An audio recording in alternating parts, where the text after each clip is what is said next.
OMG, hi! Welcome back to my channel, or welcome if you're new. My name's Courtney, and today is the first in a hopeful series that I'm going to make about making a webcomic. Woo! Yay! This is not a tutorial, so if you're looking for a tutorial, there's other resources online. I guess I kind of just want this to be like almost a studio vlog, but not a vlog, just me talking about where I'm at in the process, because I realize, something about making a webcomic or a comic or just like a long project in general is that you really can't like talk about it without like I don't know, it's hard to actually like talk about what you're doing and what you're making. So I wanted this to be that, and I wanted to just kind of give you an intro as to where I'm at with this whole damn thing. So yeah, I'll talk about the art briefly. It's an illustration of the two leads from my comic, Lila and Aster. Lila's the one with the dark hair, Aster's the one with the light hair. Yeah, so there's no script for this video. Maybe I should have made like some bullet points, I don't know, but I'm just talking, hopefully you can, if you're also an artist, you can, draw while I talk at you about this little passion project of mine. So the title I think I've fully decided on is My Muse's Muse. There's like lore reasons for why it's called that, and also, I don't know, I think it sounds like unique, like the triple M, that's fun, and also there's not another comic called that, so that's like a main reason why I wanted to do that. I'll read the first draft description that I have of it, and now this is probably going to change by the time I start posting it, but I wrote this today and I was like, yeah, that sounds alright. So it's a WLW modern gothic romance. In their last semester in art school, Aster Blake begins working under aloof printmaker Lila Medina as her studio assistant. As their relationship grows, the line between nightmare and reality becomes harder and harder to find. ... So that's kind of dramatic, but listen, it could be dramatic, that's fine. In terms of like inspiration for this comic, if you follow me on social media, you might know I watched a little show called Hannibal back in October, and it is June, almost July actually, and I still can't stop thinking about it.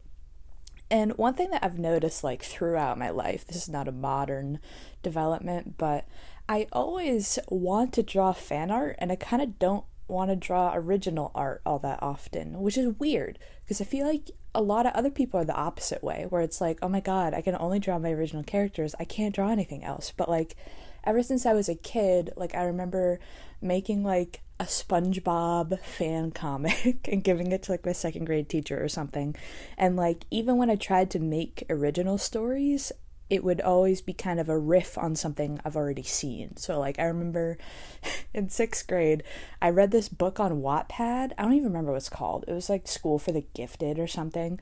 And I basically stole it. I stole it and like made my own version, wrote it down like by hand, and it got like 40 pages into it or whatever. And so yeah, I don't know. I've always just been more interested in fan art, and like, maybe 2 months ago, I came to the realization as I was putting together some pieces for like a portfolio that I had to submit that like, I don't, like all the stuff I'm proud of is fan art. Like that's not good. So long story short, I wanted to make something that kind of feels like fan art in a way. Like it's just stuff I really like watching or consuming in any way. And like, I thought if I did that, then I would want to work on it more. And that's actually kind of happened. Like it worked, yay. Life hack, if you want to make a comic but you don't know what about, just take everything you love and mash it together in a blender and then make your own like telling of it. So yeah, like I have like, past 6-8 months or whatever, I've been really into horror. Like Hannibal is now my favorite show of all time, although Twin Peaks kind of getting up there. It's definitely number 2. I haven't watched the 2nd season yet, but I watched the 1st season last week and I was like, what the heck is going on? Anyway, this is not about Twin Peaks, it's about my comic. But so yeah, Hannibal and the first 7 episodes of Killing Eve that I've seen, and the other content that I've seen about the other seasons, I kind of don't know if I want to keep watching it. I've heard really mixed things about the writing, and so I kind of don't like, there's something in my brain that's stopping me from wanting to continue with it. Anyway, but yeah, Killing Eve, like the dynamic between Villanelle and Eve, and then Jennifer's Body, kind of. Basically, like, a lot of deranged girl representation. And I'll include Will Graham in this deranged girl, like, cataclysm that I have going on. Because, like, I've recently watched Black Swan.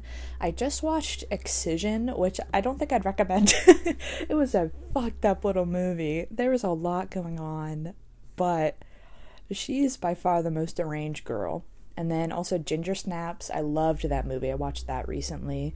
And yeah, just sort of stuff like that.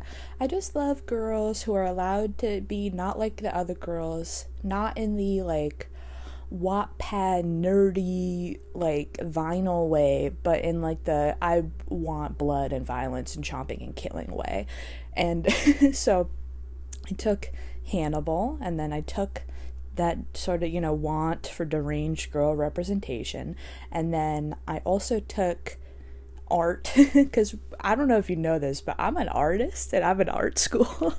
And I think another thing that stopped me in my previous endeavors in comics is that, and I say endeavors, I mean getting stuck in the writing phase and never actually making the comic. I haven't made a comic really, but one thing I get kind of stuck at is like trying to make these stories that are really kind of out of my wheelhouse, just like, whether it's setting or like just stuff I really wouldn't know how to draw. Like, I'll lay down like here is my previous comic and story experience. So I've really only made like 2 comics kind of, and they were both short. There was one fan comic, talking about fan art again, that I made for John Bellion that was based on the song called A Cautionary Tale. Or no, sorry. The comic's called A Cautionary Tale. The song is called Cautionary Tales. And so I made that. It was like 15 pages long. I looked at it recently because I was talking about it on my story. I'm still pretty proud of it. Like, I don't know, it has like a nostalgic point almost, even though I only made it like 2 years ago. And yeah, so I made that. And then recently for my final in major studio, I made a little 8-page comic about Aster stretching a canvas. And I really liked doing it. I kind of didn't. Like, when I was working on it, I was like, I don't know, I think it's because I was like really trying to get it done quickly, and so I was kind of miserable. And I remember talking to my friends, and I was like, oh my god, I don't want to make a comic anymore, actually. Like, I need to find some other way to tell this story, because comics isn't it. But after I made it, I was like, hold on, wait, I actually do kind of like comics. Like, this is fine, this is cool. And so yeah, those are like the main comic things that I've made. In terms of stories, I have like 3, kind of, maybe more like 2.5 actually, because some of the one comic has been kind of folded into my muse's muse. There's Bayun, which is, see, another problem I have is that I always struggle with talking about my comics, because it's like, I know what they're about, kind of, but it's hard to explain that. But it's about this, like, 2 boys, August and Lucky. August is kind of like a burnt out, gifted, and talented program kid, and Lucky is like, typical jock, quarterback on the football team. And they basically unearth this, like, device.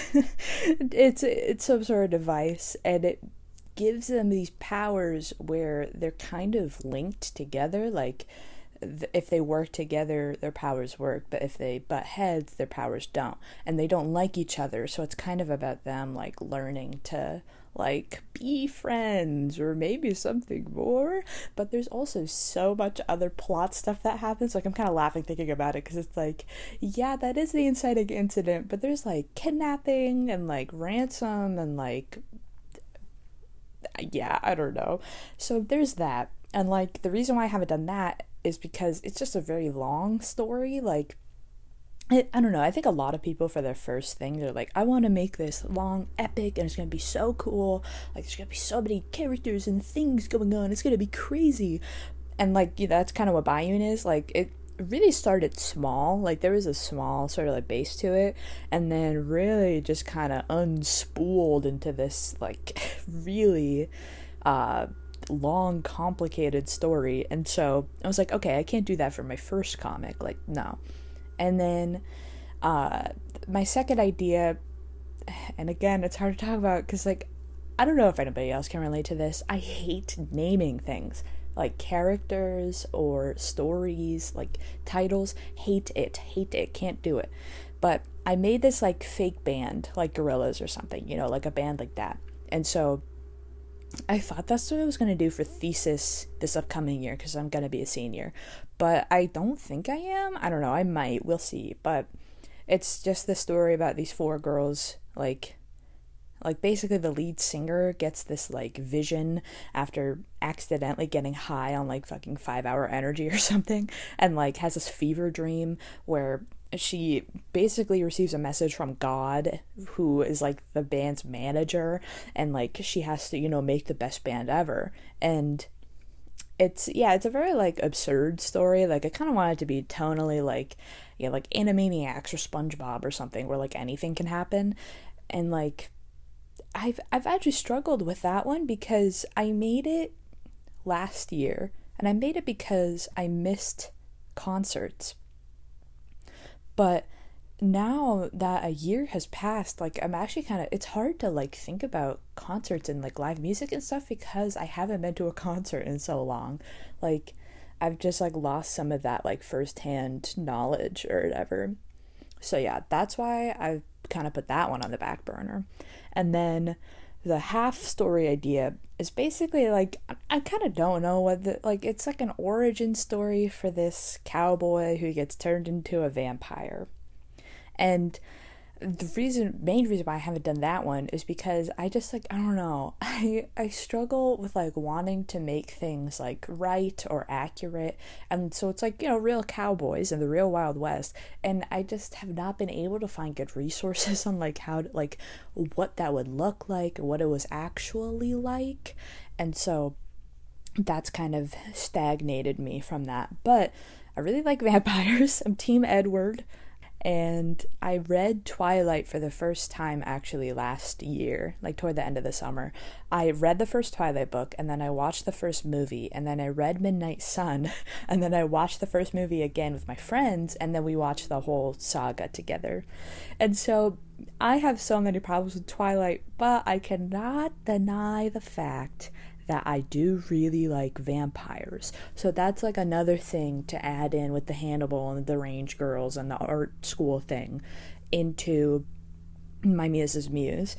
And so I think by like forging all of these things that I like together, it's actually helped me like want to work on it. In terms of like where I'm at in the process, I am hoping for an August release for like Patreon members. I'm gonna make a Patreon also. Like an August release for if you pay and you want to read it early, and then a public release in September. And I think that can work. Like I'm not sure, I might push it a little bit because I need to build up a buffer of episodes, but the outline is done. Like I feel good about the outline. The script is like 2/3 of the way done, which pat on the back, yay me. Like that's the farthest I've gotten with any project. Like because I didn't start writing a script for any of the previous stuff that I've made. And I think I'll try to make another episode in this series about how I've been writing the script. I don't think everybody needs to write their script all the way out, but I kind of want to because I feel like, as you can probably tell in this video, I feel like my thoughts are kind of hard to like coalesce and make comprehensible. And while I know for a fact that my muse's muse is probably going to be the worst comic I ever make, just because as an artist you improve as you do more, but I would at least like it to be good. I'm not like, it's not going to be perfect, might not even be like great, but I'm hoping for good. And in order to make it good, I really just kind of need to sit down and write it. And so there's like gonna be 50 chapters asterisk, because I think I might have to break some of them up for posting, but in terms of the outline, there's 50 chapters, and I'm on chapter 34 on the script. And so I'm trying to write. I'd be trying to do it. And like, I'm trying to get used to drawing Lila and Aster, because I don't know if this is like a problem anybody else has, but I keep making characters that have a very specific look to them. And then it kind of gets hard to draw them over and over again, because you have to like narrow down the look and like get it right. Do I want to talk about anything else today? Oh, another thing that's helped me with like kind of conceptualizing the comic is like just kind of like peripheral, like I keep saving like images of like mood boards or paintings or just like anything that kind of has the vibe that I'm going for, because it has a very specific tone. It's not really like it is like kind of a horror comic, and so like I've been trying to save images that really convey the tone, and then also making Spotify playlists, even though they're all kind of rehashes of my Hannibal playlist. But you know, there's some differences. I'll link them below if you're interested. And yeah, actually, one more thing before I go. One thing that I've been struggling with is figuring out how I'm going to like genre it, because I'm gonna post it on Webtoons and Tapas and also on my own website. That's like kind of what I'm going for. And I like with Webtoon, I know you can only do 2. And so, like, as I talked about at the beginning, it's a gothic romance, kind of. I don't know. I think gothic is, like, kind of a term that's overused, but I think my comic is that. Like, there's a lot of, like, I've been looking into, like, academia that talks about gothic romance literature, and it's, like, pretty adjacent, but... So, like, I want to include romance, and then it is kind of it's a horror comic. Like, there's some scary things. There's gonna be blood and gore and etc. But there's like, I don't know if it's full horror enough in order to justify the horror tag. And then there's thriller, but I don't really think it's a thriller. Like, thriller is kind of that like unearthing mystery. Like, I don't know. There's kind of like there's like an urgency and tone in a thriller that I don't think my muse's muse has, at least not until the end of the comic. And then there's supernatural, because spoilers, Lila's a vampire, but I hesitate to do that because it's not really about like the mechanics of how Lila works as a vampire. Like, that gets talked about, but it's like not the main focus. And so I don't know, I'm afraid that I'm gonna like mislead people basically on like whatever tags I choose. I hate genre. I wish we could just like friggin' scrap it and get rid of it and never have to worry about genre again, just as like a society. Yeah, okay, I think that's it. Sorry for this being kind of all over the place, but I hope you enjoyed it at least. I'm gonna keep working on it, and so I'm gonna keep making it. I'm definitely gonna make a video about like the writing process, and then I don't know, I might just talk about I'll talk about other stuff. If you have any ideas specifically for what you'd like me to like talk about, or like what you'd be interested in hearing, let me know. Feel free to talk about your own comic in the comments. You know, I genuinely do really like learning about other people's stuff. Like, I have so many friends who have really cool ideas. I'm just like, yes, share them, please. So yeah, if you enjoyed this video and you want to see more about the comic and other stuff, make sure to like and comment and subscribe and turn on the notification bell and yada yada yada. Thank you so much for sticking it out to the end. If you did, I love ya. I hope you're doing well, and I'll see you next time. Bye.